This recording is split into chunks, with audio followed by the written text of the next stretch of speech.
Let's do it. Commanders defensive coordinator Jack Del Rio called January 6th a dust-up. A dust-up, yeah. Wow. He later apologized for these comments.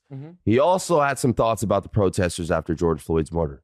Yep. Washington's players and coaches mostly downplayed the comments, but it has to be an issue.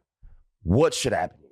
Okay. If we lived in a world with any intellectual consistency whatsoever, the same folks that talked about, listen, it's not that Cap can't play. It's that he might be a distraction, and you don't want your quarterback or your backup quarterback to be a distraction. They'd be saying you don't want your mediocre, multiple-time failure defensive coordinator to be a distraction. But, of course, there'll be no consistency.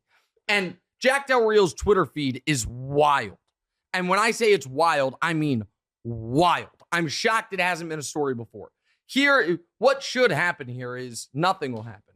Ron Rivera, who everybody likes, and I like him too, but he talks real tough about accountability for his players. Meanwhile, his coach is out here, promoting Dinesh D'Souza's documentaries, talking about trans folks on Twitter. It's a wild Twitter feed. But set that aside. Here's what shouldn't happen.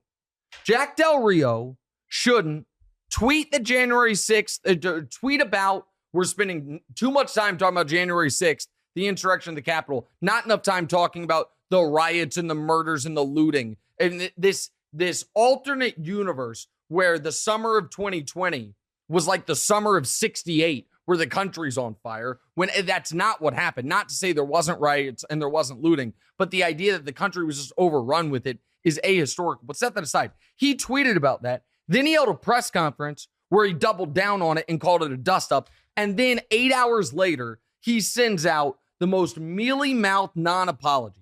And that's the only part of this I actually have a problem with. Do those coaches and stuff have, do they have publicists and stuff? Well, listen, a good tell that maybe he didn't write the apology is in the notes thing he posted. It still has quotation marks on it. Oh, my God. So one would think maybe someone sent him that in quotes, and he was just like, copy, paste. You had one job. Dude, okay, but here's the thing.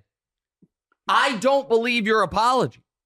You tweeted about it. You then had a day to think about it. You held a press conference. Then a few hours later, what happened?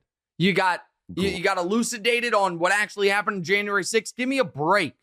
So if you're going to, you're allowed to believe what you want to believe and say whatever you want to say. If you're good enough at your job, nobody will care. I don't even think he's that good at his job, but set that aside. But the whole, you clearly believe this and then give some bullshit apology, it's cowardly. It's cowardly nonsense.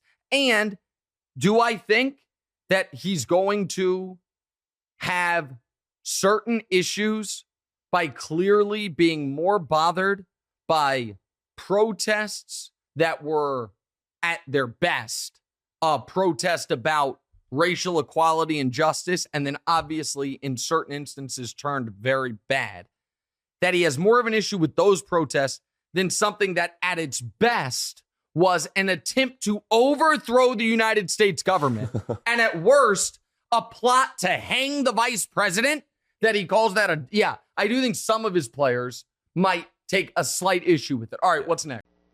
Hey, thanks for watching. Hit the subscribe button to get more from the show, and make sure to click the bell to get notified every time new content drops. Check out full episodes of What's Right wherever you get your podcasts, or just click the link in the description below.